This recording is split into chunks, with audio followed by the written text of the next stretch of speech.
Good evening, I'm Alan Devlin. Thank you for joining us here tonight. It's been more than 24 hours since a gunman opened fire at the Washington Hilton. President Trump, cabinet officials, and members of the media were gathered inside a ballroom for the White House Correspondents Dinner. The alleged gunman, 31-year-old Cole Allen of California, is in custody and is set to be arraigned tomorrow. Investigators believe he acted alone. A Secret Service agent injured in the shooting has been released from the hospital as well.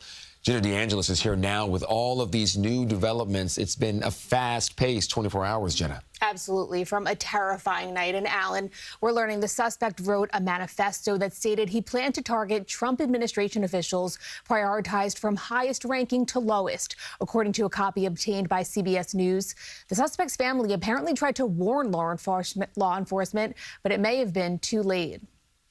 Welcome to the 2026 White House Correspondents Dinner. An annual event dedicated to celebrating the First Amendment with more than 2,500 guests gathered, including the president. Donald J. Trump and First Lady Melania Trump Took an unexpected turn shortly after the opening ceremony. Gunshots outside the ballroom sparked chaos inside. Within seconds, the Secret Service stormed the stage to rush the president and his cabinet out of the room. And I wasn't making it that easy for him. I wanted to see what was going on. In an interview on 60 Minutes, President Trump describes the moment agents moved in. I started walking, and they said, please go down on the floor.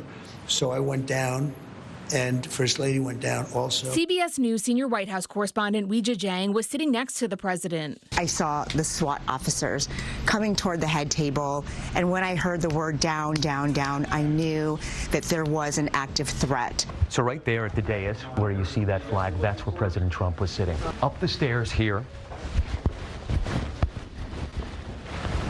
just over that landing where the gunman sprinted, apparently trying to get to some of these stairs. The armed suspect, seen on video charging a security checkpoint, identified as 31-year-old Cole Thomas Allen, was taken down by Secret Service officers. One was struck. The Secret Service agent, I spoke to him, he had a bulletproof vest on. Unbelievable. He's okay. Oh, he's 100%. Senior law enforcement sources tell CBS News hotel surveillance footage shows Allen leaving his 10th floor hotel room dressed in black, carrying weapons inside a bag. They say he ran down an interior stairwell, bypassing heavily monitored public areas of the hotel. The president praising officers for their quick response. Really a first line of defense, and they got him. And they really, they acted incredibly. And President Trump says he hopes to reschedule the dinner within 30 days with even more security. Alan. Safety first in something like this, Jenna. Thank you.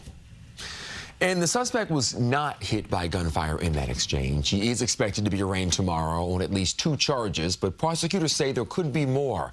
And tonight, we're learning he was a teacher with an engineering degree and no prior criminal record.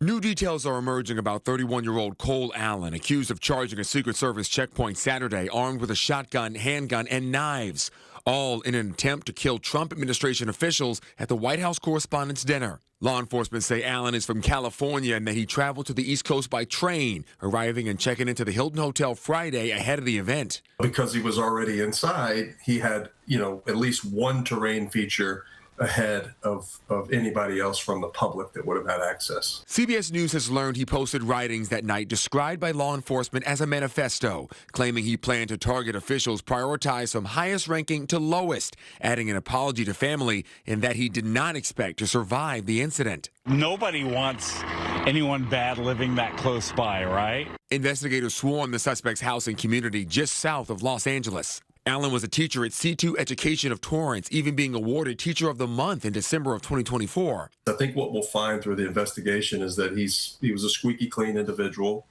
teacher, academic, been radicalized in some way. CBS News has learned the suspect's brother alerted police in New London, Connecticut Saturday night, alarmed by the email he and family had received.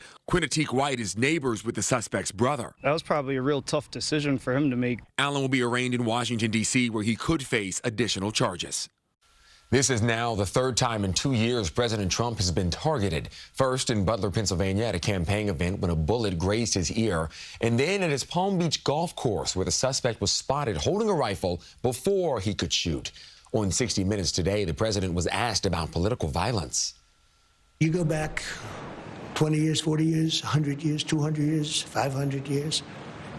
It's always been there. People are assassinated, people are injured, people are hurt, and I'm not sure that there's any more now than there was. I do think that the hate speech of the Democrats, much more so, is very dangerous. I really think it's very dangerous for the country. The Washington Hilton has been the home of the annual White House Correspondents Dinner since 1968. It was also the scene of the attempted assassination of Ronald Reagan in 1981. President Trump says after last night's shooting, his plan to build a ballroom at the White House is needed now more than ever.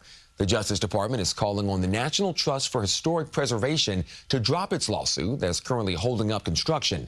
Department officials say the ballroom would provide the space needed for the safety of the president. The suit accused Trump of exceeding his authority because he bypassed congressional approval for the ballroom. And Buckingham Palace held security discussions with U.S. officials today ahead of the King and Queen's royal visit. King Charles and Queen Camilla will begin their 4-day trip to the U.S. tomorrow, starting in Washington, D.C. The visit includes a meeting with President Trump and an address to Congress. The King and Queen will also make a stop here in New York City later this week.